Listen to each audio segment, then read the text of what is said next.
अब वो जितनी स्पीड से गया, लड़कियों के पास गया और मुंह से उसने एकदम बोला, यूज मी प्लीज। हम सब वैसे, तो लड़कियों ने कहका लगाया।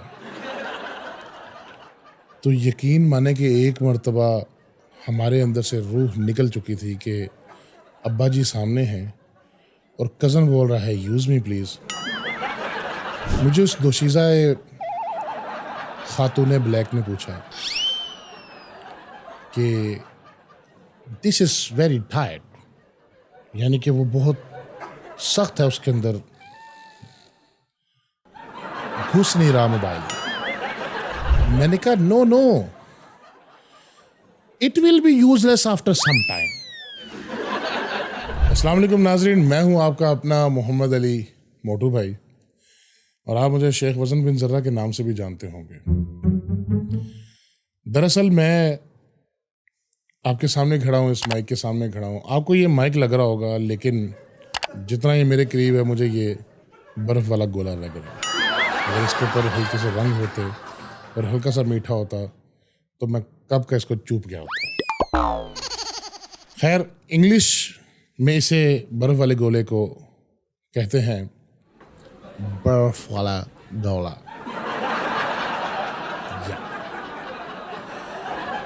ये मैंने इसलिए बोला है कि जो हजरात मेरे बहन भाई ये बोलते हैं कि जी इंग्लिश आना बहुत ज़रूरी है, या जिनको इंग्लिश नहीं आती और वो इंग्लिश बोलने की कोशिश करते हैं ऐसी जगह पे बैठ के जहाँ पे 8-10 लोग हैं और उनकी इंग्लिश बहुत अच्छी आती है, और वो कोशिश करता है दरमियान में घुसने की कि मैं भी इनकी कन्वर्सेशन का जो है वो हिस्सा बनूं, तो वो ज़रूरी नहीं होता। जैसा कि मुझे याद है कि एक दिन मेरे बाबा मुल्क से बाहर जा रहे थे, तो हम रिश्तेदार और मेरे कज़न वगैरह गांव से आए थे उनको सी ऑफ करने के लिए। हमारे एक कज़न हैं, बड़े ही नहायत ही शरीफ इंसान हैं। तो पहला कज़न जब गया, उस सामने से मेरे अब्बू ने उनको बुलाया, बाबा जानी ने, कि जावेद मेरी बात सुनो। वो भागता हुआ गया तो 3-4 ज़रा खूबसूरत हसीन और जवान किस्म की 3 ख़वातीन खड़ी थी।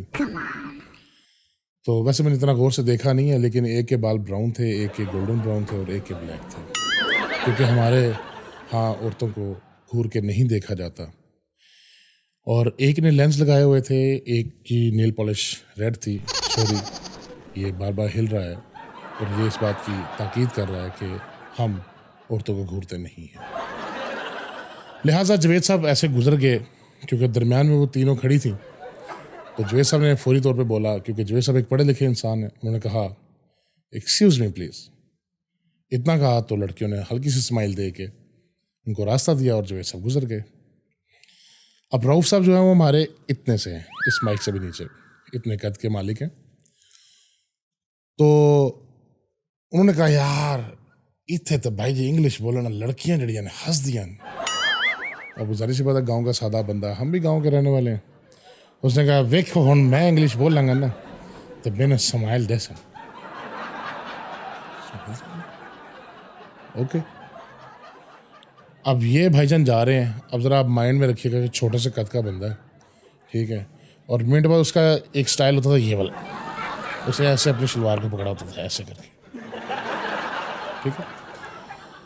अब वो गया है तो वो एक छोटी सी संगली लगी होती है जहाँ से आगे आप वो सामान वाली जो रेडियाँ होती हैं, जो भी उसे कहते हैं, वो नहीं लेकर जाते हैं। अब वो जितनी स्पीड से गया, लड़कियों के पास गया और मुंह से उसने एकदम बोला यूज मी प्लीज। हम सब वैसे, तो लड़कियों ने कहका लगाया। तो यकीन माने कि एक मर्तबा हमारे अंदर से रूह निकल चुकी थी कि अब्बा जी सामने हैं और कज़न बोल रहा है यूज मी प्लीज। लड़कियां रिस्पॉन्स दे रही, हंस रही।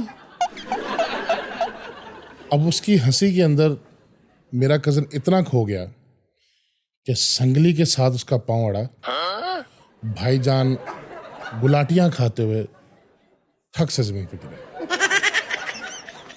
आप यकीन माने इससे अच्छा मैंने यूज मी होता हुआ कभी किसी इंसान को नहीं देखा। खैर, मैं नया नया जवान हुआ, पासपोर्ट बना, शौक था बाहर जाने का। तो पापा जानी ने बोला कहाँ जाना चाहते हो?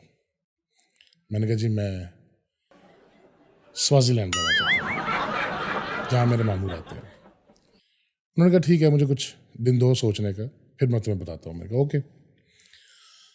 अब मैंने दोस्तों के साथ, ये उस ज़माने की बात है जब नेट कैफ़े होते थे और 20 रुपये में 1 घंटा और 10 रुपये में आधा घंटा नेट इस्तेमाल करने के लिए नौजवान नेट कैफ़े में जाया करते थे। और आप में से काफ़ी लोगों को पता होगा कि आप क्या 10 मिनट में देखते थे या 20 मिनट में देखते थे। बिल्कुल, हम भी वही देखते थे।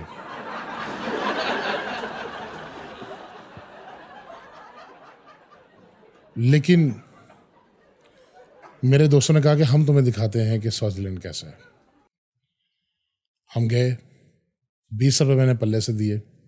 मेरा दोस्त वकाश शेख, एक नंबर का ब्यूटीफुल इंसान।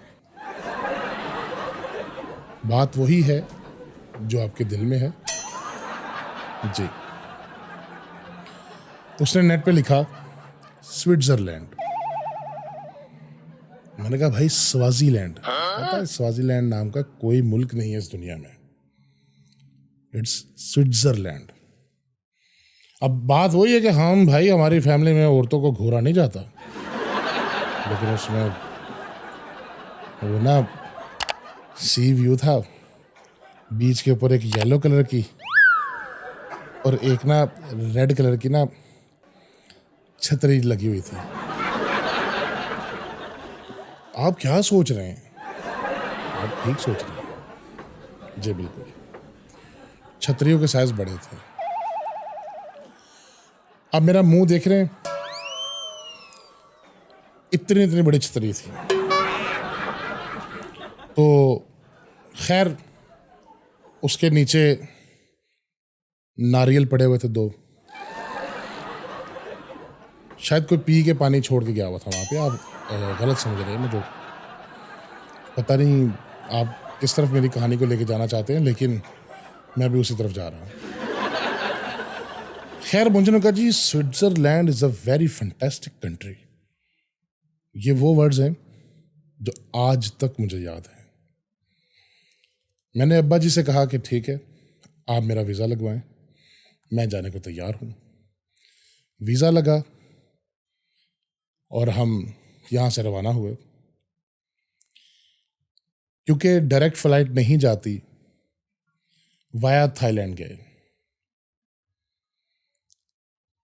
वहाँ पे जाके जब पहली मरतबा मैं उतरा पाकिस्तान, क्योंकि आप, मैं ये बताता चलूँ कि हम उस फैमिली से बिलोंग करते हैं जहाँ पे घूरना बहुत सख्ती से मना है जी, बिल्कुल। थाईलैंड जैसे ही उतरा, वहाँ पे हम सबसे पहले बीच पर गए। मैं समझ गया कि मेरी ज़िंदगी बिल्कुल सही रास्ते पे है, क्योंकि मैं जब बीच पर गया तो वहाँ बीच पर उसी तरह लाल, पीली, नीली और काली छतरियाँ। फ़र्क इतना था कि छतरियों का साइज़ छोटे थे।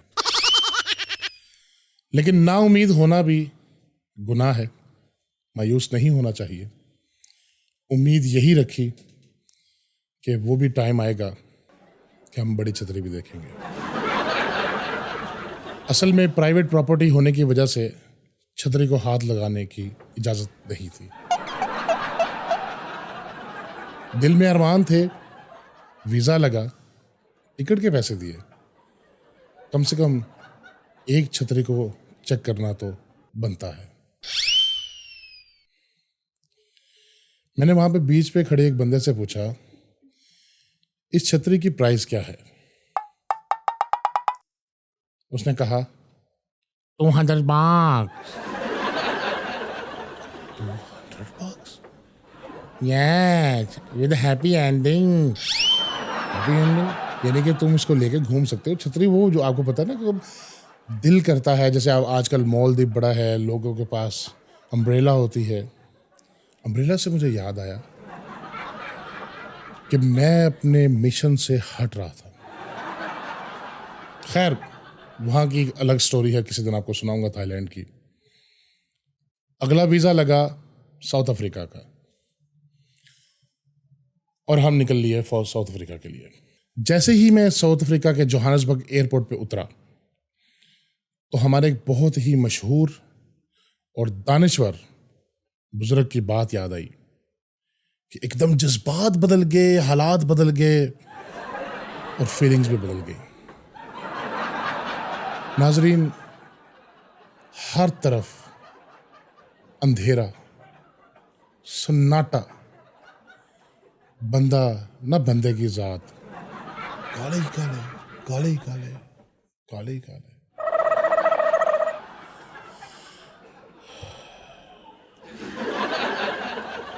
इससे एक बात साबित होती है कि बड़ी छतरियों की लालच में अक्सर लोग छोटी छतरियां भी छोड़ देते हैं। आखिरी बात ये कहूँगा कि जैसे कैसे करते हुए मैं पहुंचा और मैंने अपना कारोबार शुरू किया। शौक था कि मैं इंग्लिश बोलूं।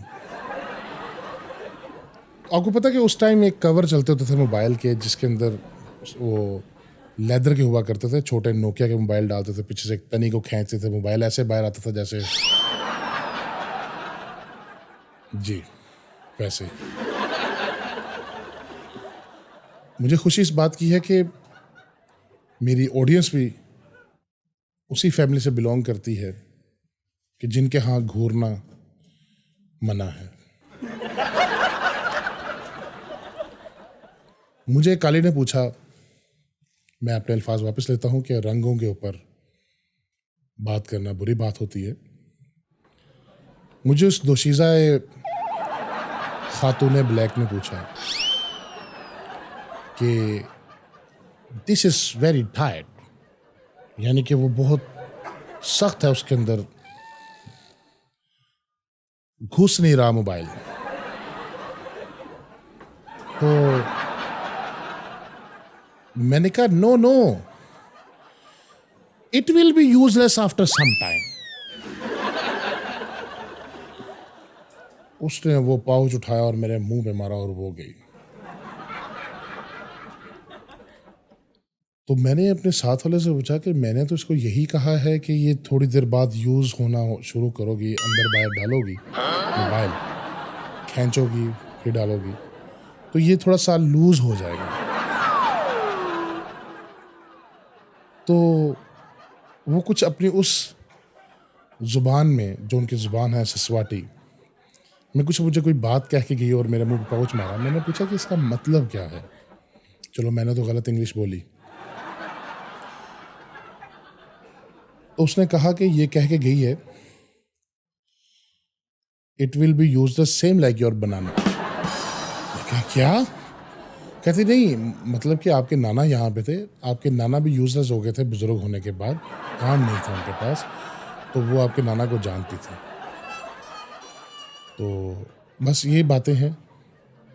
मैं चाहता हूँ कि मैं अपनी ज़िंदगी के इस तरह के खूबसूरत और पाकीज़ा लम्हात आपके साथ शेयर करता रहूं, जैसे कि हमारे मुल्क की माया नाज, खूबसूरत और नेक खातून मोहतरमा वीना मलिक ने फरमाया, इस महीने मैं करूंगी आपके साथ अपने और आपके वाक़यात का मुकालमा। इजाज़त दीजिए, शब बख़ैर।